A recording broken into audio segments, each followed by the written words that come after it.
أعوذ بالله من الشيطان الرجيم. تلك الرسل فضلنا بعضهم على بعض منهم من كلم الله ورفع بعضهم درجات وآتينا عيسى ابن مريم البينات وأيدناه بروح القدس ولو شاء الله ما اقتتل الذين من بعد ما جاءتهم البينات ولكن اختلفوا فمنهم من آمن ومنهم من كفر ولو شاء الله ما اقتتلوا ولكن الله يفعل ما يريد. يا أيها الذين آمنوا أنفقوا مما رزقناكم من قبل أن يأتي يوم لا بيع فيه ولا خلة ولا شفاعة والكافرون هم الظالمون. الله لا إله إلا هو الحي القيوم لا تأخذه سنة ولا نوم له ما في السماوات وما في الأرض من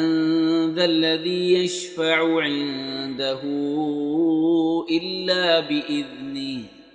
يعلم ما بين أيديهم وما خلفهم ولا يحيطون بشيء من علمه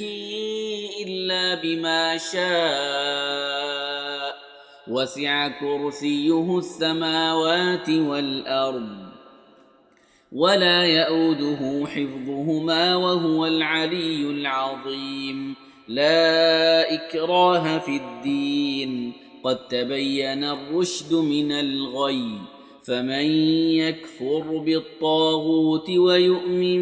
بالله فقد استمسك بالعروة الوثقى لا انفصام لها والله سميع عليم. الله ولي الذين آمنوا يخرجهم من الظلمات إلى النور والذين كفروا أولياؤهم الطاغوت يخرجونهم من النور إلى الظلمات أولئك أصحاب النار هم فيها خالدون. ألم تر إلى الذي حاج إبراهيم في ربه أن آتاه الله الملك إذ قال إبراهيم ربي الذي يحيي ويميت قال أنا أحيي وأميت قال إبراهيم فإن الله يأتي بالشمس من المشرق فأت بها من المغرب فبهت الذي كفر والله لا يهدي القوم الظالمين. أو كالذي مر على قرية وهي خاوية على عروشها قال أنى يحيي هذه الله بعد موتها فأماته الله 100 عام ثم بعثه قال كم لبثت قال لبثت يوما أو بعض يوم قال بل لبثت 100 عام فانظر إلى طعامك وشرابك لم يتسنه وانظر إلى حمارك ولنجعلك آية للناس وانظر إلى العظام كيف ننشزها ثم نكسوها لحما فلما تبين له قال أعلم أن الله على كل شيء قدير. وإذ قال إبراهيم رب أرني كيف تحيي الموتى قال أولم تؤمن قال بلى ولكن ليطمئن قلبي قال فخذ 4 من الطير فصرهن إليك ثم اجعل على كل جبل منهن جزءا ثم ادعهن يأتينك سعيا واعلم أن الله عزيز حكيم. مثل الذين ينفقون أموالهم في سبيل الله كمثل حبة أنبتت 7 سنابل في كل سنبلة 100 حبة والله يضاعف لمن يشاء والله واسع عليم. الذين ينفقون أموالهم في سبيل الله ثم لا يتبعون ما أنفقوا منا ولا أذى لهم أجرهم عند ربهم ولا خوف عليهم ولا هم يحزنون. قول معروف ومغفرة خير من صدقة يتبعها أذى والله غني حليم. يا أيها الذين آمنوا لا تبطلوا صدقاتكم بالمن والأذى كالذي ينفق ماله رئاء الناس ولا يؤمن بالله واليوم الآخر فمثله كمثل صفوان عليه تراب فأصابه وابل فتركه صلدا لا يقدرون على شيء مما كسبوا والله لا يهدي القوم الكافرين. ومثل الذين ينفقون أموالهم ابتغاء مرضات الله وتثبيتا من أنفسهم كمثل جنة بربوة أصابها وابل فآتت أكلها ضعفين فإن لم يصبها وابل فطل والله بما تعملون بصير. أيود أحدكم أن تكون له جنة من نخيل وأعناب تجري من تحتها الأنهار له فيها من كل الثمرات وأصابه الكبر وله ذرية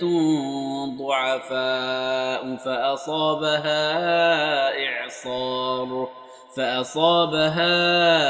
إعصار فيه نار فاحترقت كذلك يبين الله لكم الآيات لعلكم تتفكرون. يا أيها الذين آمنوا أنفقوا من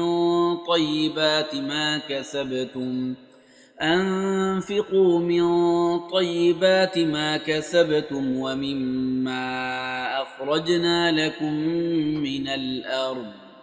ولا تيمموا الخبيث منه تنفقون ولستم بآخذيه إلا أن تغمضوا فيه واعلموا أن الله غني حميد. الشيطان يعدكم الفقر ويأمركم بالفحشاء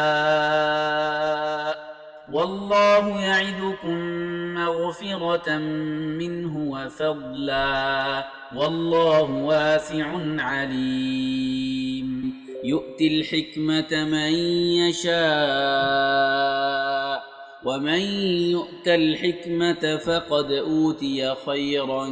كثيرا وما يذكر إلا أولو الألباب. وما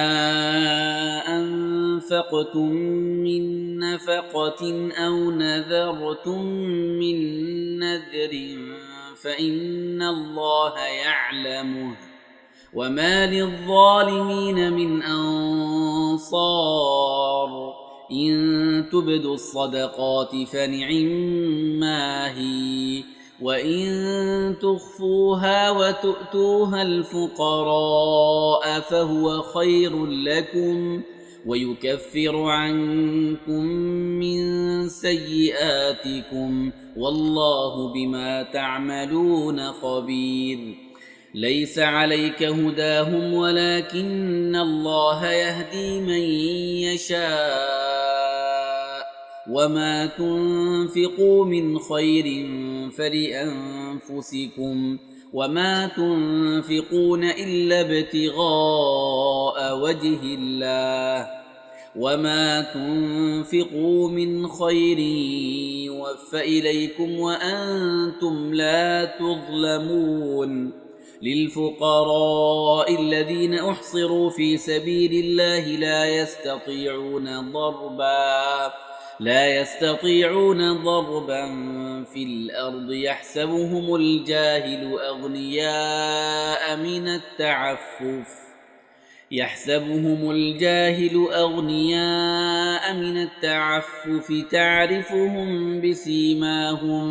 تعرفهم بسيماهم لا يسألون الناس إلحافا وما تنفقوا من خير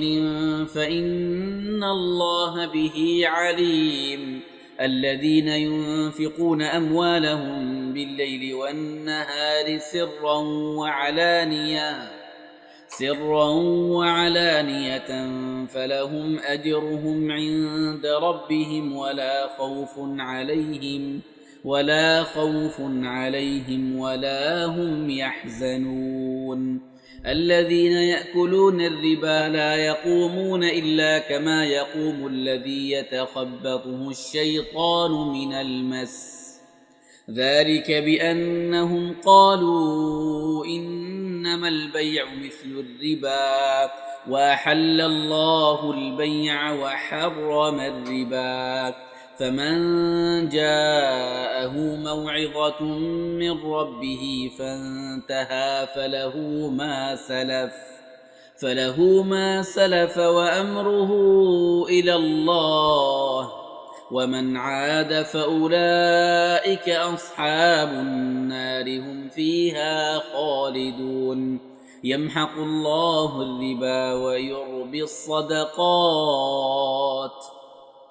والله لا يحب كل كفار أثيم إن الذين آمنوا وعملوا الصالحات وأقاموا الصلاة وآتوا الزكاة لهم أجرهم عند ربهم ولا خوف عليهم ولا هم يحزنون يا أيها الذين آمنوا اتقوا الله وذروا ما بقي من الربا إن كنتم مؤمنين فإن لم تفعلوا فأذنوا بحرب من الله ورسوله وإن تبتم فلكم رؤوس أموالكم لا تظلمون ولا تظلمون وإن كان ذو عسرة فنظرة إلى ميسرة وأن تصدقوا خير لكم إن كنتم تعلمون واتقوا يوما ترجعون فيه إلى الله ثم توفى كل نفس ما كسبت وهم لا يظلمون يا أيها الذين آمنوا إذا تداينتم بدين إلى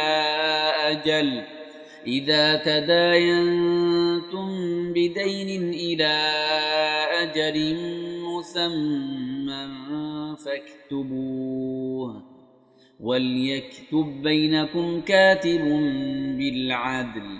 ولا يأب كاتب أن يكتب كما علمه الله فليكتب وليملل الذي عليه الحق وليتق الله ربه ولا يبخس منه شيئا فإن كان الذي عليه الحق سفيها أو ضعيفا أو لا يستطيع أن يمل هو فليملل وليه بالعدل واستشهدوا شهيدين من رجالكم فإن لم يكونا رجلين فرجل وامرأتان ممن ترضون من الشهداء أن تضل إحداهما فتذكر إحداهما الأخرى ولا يأبى الشهداء إذا ما دعوا ولا تسأموا أن تكتبوه صغيرا أو كبيرا إلى أجله ذلكم أقسط عند الله وأقوم للشهادة وأدنى ألا ترتابوا إلا أن تكون تجارة حاضرة تديرونها بينكم فليس عليكم جناح ألا تكتبوها وأشهدوا إذا تبايعتم ولا يضار كاتب ولا شهيد وإن تفعلوا فإنه فسوق بكم واتقوا الله ويعلمكم الله والله بكل شيء عليم وإن كنتم على سفر ولم تجدوا كاتبا فرهان مقبوضة فإن أمن بعضكم بعضا فليؤدي الذي اؤتمن أمانته وليتق الله ربه ولا تكتموا الشهادة ومن يكتمها فإنه آثم قلبه والله بما تعملون عليم لله ما في السماوات وما في الأرض وإن تبدوا ما في أنفسكم أو تخفوه يحاسبكم به الله فيغفر لمن يشاء ويعذب من يشاء والله على كل شيء قدير آمن الرسول بما أنزل إليه من ربه والمؤمنون كل آمن بالله وملائكته وكتبه ورسله لا نفرق بين أحد من رسله وقالوا سمعنا وأطعنا غفرانك ربنا وإليك المصير لا يكلف الله نفسا إلا وسعها لها ما كسبت وعليها ما اكتسبت ربنا لا تؤاخذنا إن نسينا أو أخطأنا ربنا ولا تحمل علينا إصرا كما حملته على الذين من قبلنا ربنا ولا تحملنا ما لا طاقة لنا به واعف عنا واغفر لنا وارحمنا أنت مولانا فانصرنا على القوم الكافرين. بسم الله الرحمن الرحيم. ألف لام ميم. الله لا إله إلا هو الحي القيوم نزل عليك الكتاب بالحق مصدقا لما بين يديه وأنزل التوراة والإنجيل من قبل هدى للناس وأنزل الفرقان إن الذين كفروا بآيات الله لهم عذاب شديد والله عزيز ذو انتقام إن الله لا يخفى عليه شيء في الأرض ولا في السماء هو الذي يصوركم في الأرحام كيف يشاء لا إله إلا هو العزيز الحكيم هو الذي أنزل عليك الكتاب منه آيات محكمات هن أم الكتاب وأخر متشابهات فأما الذين في قلوبهم زيغ فيتبعون ما تشابه منه ابتغاء الفتنة وابتغاء تأويله وما يعلم تأويله إلا الله والراسخون في العلم يقولون آمنا به كل من عند ربنا وما يذكر إلا أولو الألباب ربنا لا تزغ قلوبنا بعد إذ هديتنا وهب لنا من لدنك رحمة إنك أنت الوهاب ربنا إنك جامع الناس ليوم لا ريب فيه إن الله لا يخلف الميعاد إن الذين كفروا لن تغني عنهم أموالهم ولا أولادهم من الله شيئا وأولئك هم وقود النار كدأب آل فرعون والذين من قبلهم كذبوا بآياتنا فأخذهم الله بذنوبهم والله شديد العقاب قل للذين كفروا ستغلبون وتحشرون إلى جهنم وبئس المهاد قد كان لكم آية في فئتين التقتا فئة تقاتل في سبيل الله وأخرى كافرة يرونهم مثليهم رأي العين والله يؤيد بنصره من يشاء إن في ذلك لعبرة لأولي الأبصار زين للناس حب الشهوات من النساء والبنين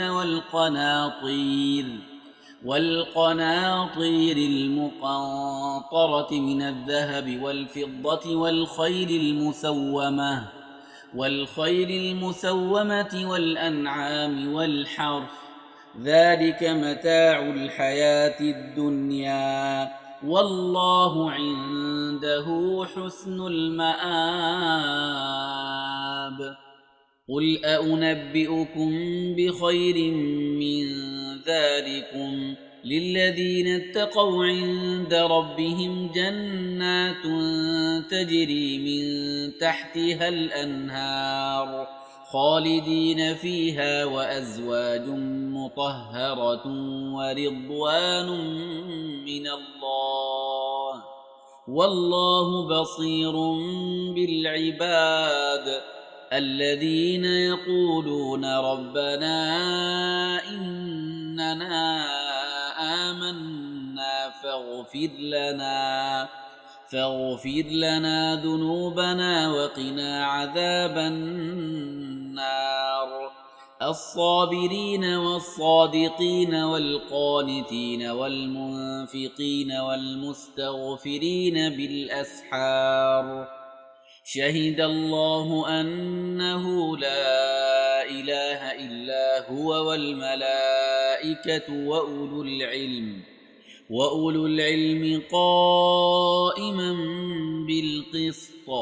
لا إله إلا هو العزيز الحكيم إن الدين عند الله الإسلام وما اختلف الذين أوتوا الكتاب إلا من بعد ما جاءهم العلم بغيا بينهم ومن يكفر بآيات الله فإن الله سريع الحساب فإن حاجوك فقل أسلمت وجهي لله ومن اتبعن وقل للذين أوتوا الكتاب والأميين أأسلمتم فإن أسلموا فقد اهتدوا وإن تولوا فإنما عليك البلاغ والله بصير بالعباد إن الذين يكفرون بآيات الله ويقتلون النبيين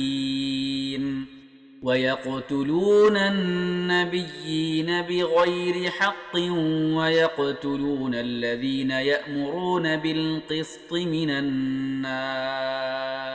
ويقتلون الذين يأمرون بالقسط من الناس فبشرهم بعذاب أليم أولئك الذين حبطت أعمالهم في الدنيا والآخرة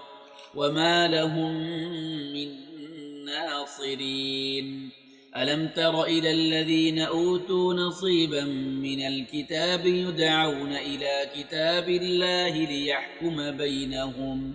ثم يتولى فريق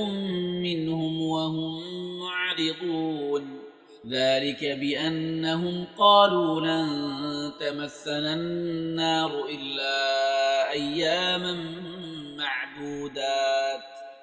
وغرهم في دينهم ما كانوا يفترون فكيف إذا جمعناهم ليوم لا ريب فيه ووفيت كل نفس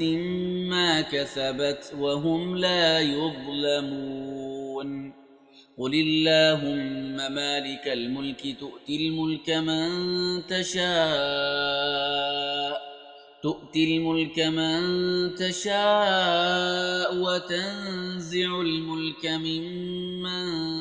تشاء وتعز من تشاء وتذل من تشاء بيدك الخير إنك على كل شيء قدير تولج الليل في النهار وتولج النهار في الليل وتخرج الحي من الميت وتخرج الميت من الحي وترزق من تشاء بغير حساب لا يتخذ المؤمنون الكافرين أولياء من دون المؤمنين ومن يفعل ذلك فليس من الله في شيء إلا أن تتقوا منهم تقاه ويحذركم الله نفسه وإلى الله المصير قل إن تخفوا ما في صدوركم أو تبدوه يعلمه الله ويعلم ما في السماوات وما في الأرض والله على كل شيء قدير يوم تجد كل نفس ما عملت من خير محضرا وما عملت من سوء تود لو أن بينها وبينه أمدا بعيدا ويحذركم الله نفسه والله رءوف بالعباد. قل إن كنتم تحبون الله فاتبعوني يحببكم الله ويغفر لكم ذنوبكم والله غفور رحيم. قل أطيعوا الله والرسول فإن تولوا فإن الله لا يحب الكافرين. إن الله اصطفى آدم ونوحا وآل إبراهيم وآل عمران على العالمين ذرية بعضها من بعض والله سميع عليم. إذ قالت امرأة عمران رب إني نذرت لك ما في بطني محررا فتقبل مني إنك أنت السميع العليم. فلما وضعتها قالت رب إني وضعتها أنثى والله أعلم بما وضعت وليس الذكر كالأنثى وإني سميتها مريم وإني أعيدها بك وذريتها من الشيطان الرجيم. فتقبلها ربها بقبول حسن وأنبتها نباتا حسنا وكفلها زكريا كلما دخل عليها زكريا المحراب وجد عندها رزقا قال يا مريم أنى لك هذا قالت هو من عند الله إن الله يرزق من يشاء بغير حساب. هنالك دعا زكريا ربه قال رب هب لي من لدنك ذرية طيبة إنك سميع الدعاء. فنادته الملائكة وهو قائم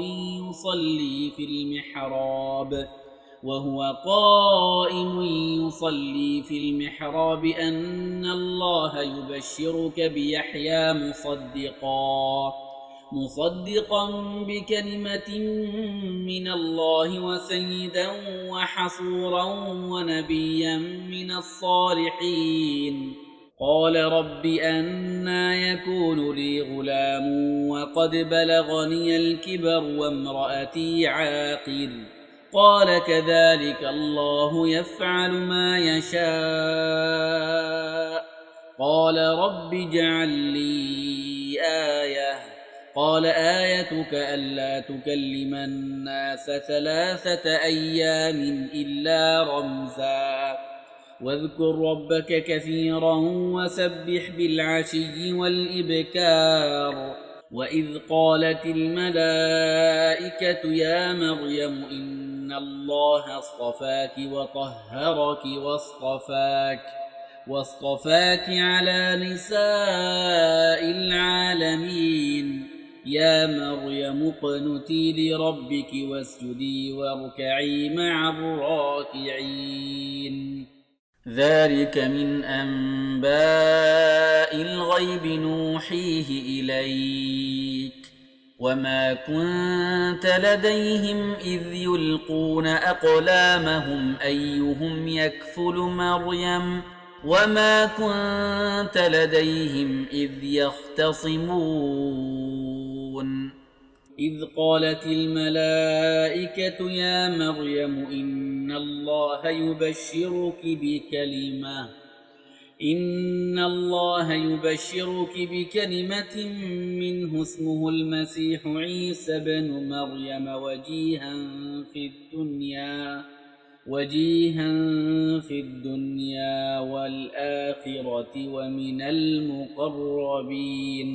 ويكلم الناس في المهد وكهلا ومن الصالحين.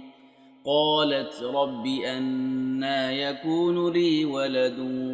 ولم يمسسني بشر قال كذلك الله يخلق ما يشاء إذا قضى أمرا فإنما يقول له كن فيكون. ويعلمه الكتاب والحكمة والتوراة والإنجيل ورسولا إلى بني إسرائيل أني قد جئتكم بآية من ربكم أني أخلق لكم من الطين كهيئة الطير فأنفخ فيه فيكون طيرا بإذن الله وأبرئ الأكمه والأبرص وأحيي الموتى بإذن الله وأنبئكم بما تأكلون وما تدخرون في بيوتكم إن في ذلك لآية لكم إن كنتم مؤمنين. ومصدقا لما بين يدي من التوراة ولأحل لكم بعض الذي حرم عليكم وجئتكم بآية من ربكم فاتقوا الله وأطيعون إن الله ربي وربكم فاعبدوه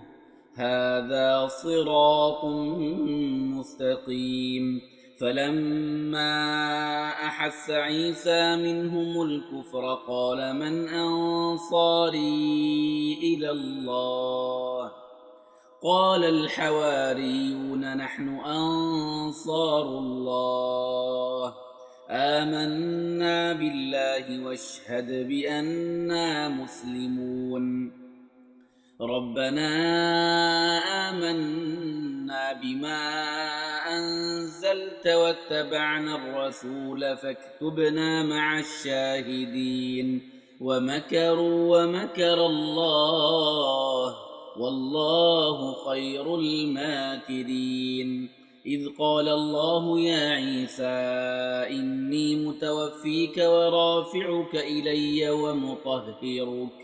ومطهرك من الذين كفروا وجاعل الذين اتبعوك فوق الذين كفروا إلى يوم القيامة ثم إلي مرجعكم فأحكم بينكم فيما كنتم فيه تختلفون. فأما الذين كفروا فأعذبهم عذابا شديدا في الدنيا والآخرة وما لهم من ناصرين. وأما الذين آمنوا وعملوا الصالحات فيوفيهم أجورهم والله لا يحب الظالمين.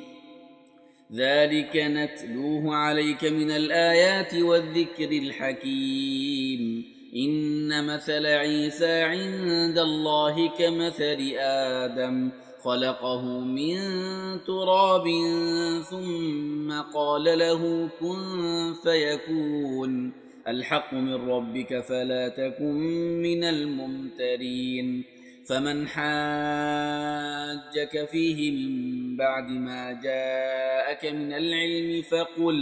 فقل تعالوا ندع أبناءنا وأبناءكم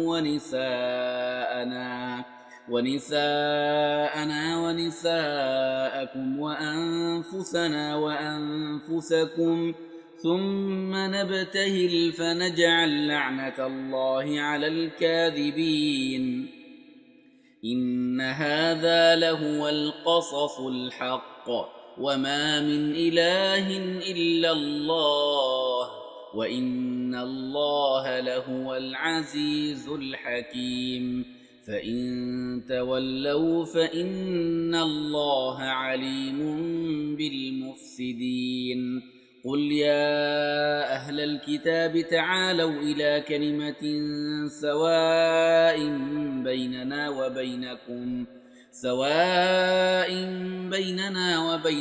ألا نعبد إلا الله ولا نشرك به شيئا ولا يتخذ بعضنا بعضا أربابا من دون الله فإن تولوا فقولوا اشهدوا بأننا مسلمون يا أهل الكتاب لم تحاجون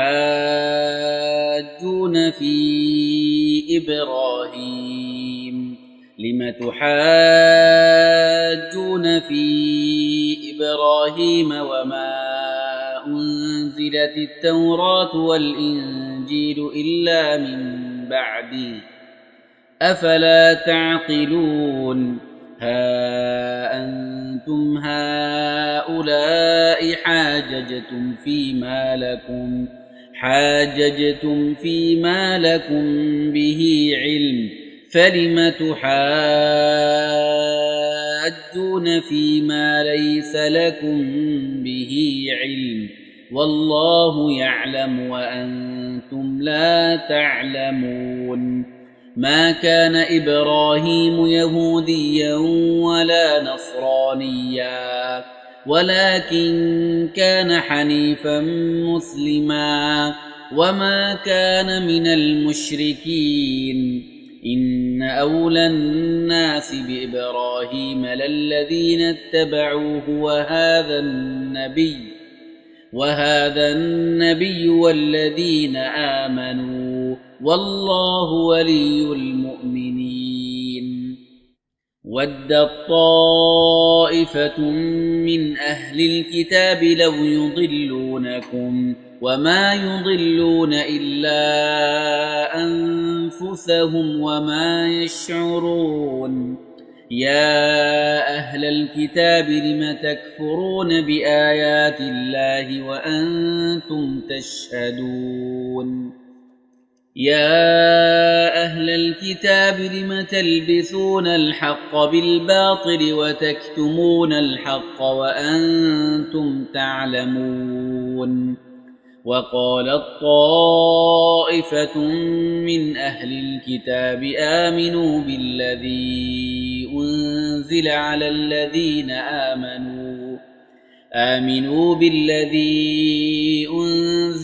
الذين آمنوا وجه النهار واكفروا آخره لعلهم يرجعون ولا تؤمنوا إلا لمن تبع دينكم قل إن الهدى هدى الله أن يؤتى أحد مثل ما أوتيتم أو يحاجوكم عند ربكم قل إن الفضل بيد الله يؤتيه من يشاء والله واسع عليم يختص برحمته من يشاء والله ذو الفضل العظيم ومن أهل الكتاب من إن تأمنه بقنطار يؤده إليك ومنهم من إن تأمنه بدينار لا يؤده إليك إلا ما دمت عليه قائما ذلك بأنهم قالوا ليس علينا في الأميين سبيل ويقولون على الله الكذب وهم يعلمون بلى من أوفى بعهده واتقى فإن الله يحب المتقين. إن الذين يشترون بعهد الله وأيمانهم ثمنا قليلا أولئك لا خلاق لهم في الآخرة ولا يكلمهم الله ولا ينظر إليهم يوم القيامة ولا يزكيهم ولهم عذاب أليم. وإن منهم لفريقا يلوون ألسنتهم بالكتاب لتحسبوه من الكتاب وما هو من الكتاب ويقولون هو من عند الله وما هو من عند الله ويقولون على الله الكذب وهم يعلمون. ما كان لبشر أن يؤتيه الله الكتاب والحكم والنبوة ثم يقول للناس كونوا عبادا لي من دون الله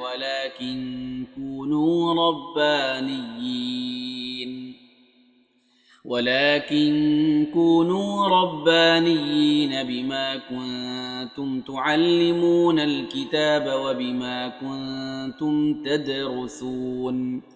ولا يأمركم أن تتخذوا الملائكة والنبيين أربابا أيأمركم بالكفر بعد إذ أنتم مسلمون. وإذ أخذ الله ميثاق النبيين لما آتيتكم من كتاب وحكمة ثم جاءكم رسول مصدق لما معكم لتؤمنن به ولتنصرنه قال أأقررتم وأخذتم على ذلكم إصري قالوا أقررنا قال فاشهدوا وأنا معكم من الشاهدين. فمن تولى بعد ذلك فأولئك هم الفاسقون. أفغير دين الله يبغون وله أسلم من في السماوات والأرض طوعا وكرها وإليه يرجعون. قل آمنا بالله وما أنزل علينا وما أنزل على إبراهيم وإسماعيل وإسحاق ويعقوب والأسباط وما أوتي موسى وعيسى والنبيون من ربهم لا نفرق بين أحد منهم ونحن له مسلمون. ومن يبتغ غير الإسلام دينا فلن يقبل منه وهو في الآخرة من الخاسرين. كيف يهدي الله قوما كفروا بعد إيمانهم وشهدوا أن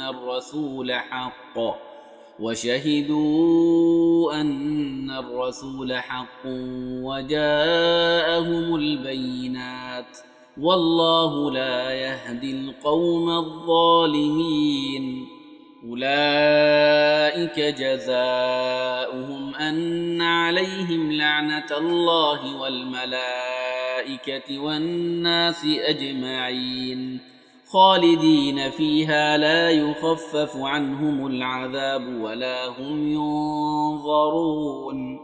إلا الذين تابوا من بعد ذلك وأصلحوا فإن الله غفور رحيم. إن الذين كفروا بعد إيمانهم ثم ازدادوا كفرا لن تقبل توبتهم لن تقبل توبتهم وأولئك هم الضالون.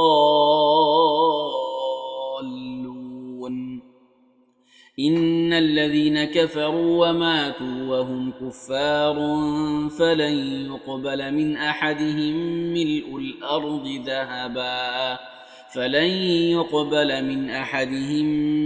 الأرض ذهبا ولو افتدى به، أولئك لهم عذاب أليم وما لهم من ناصرين.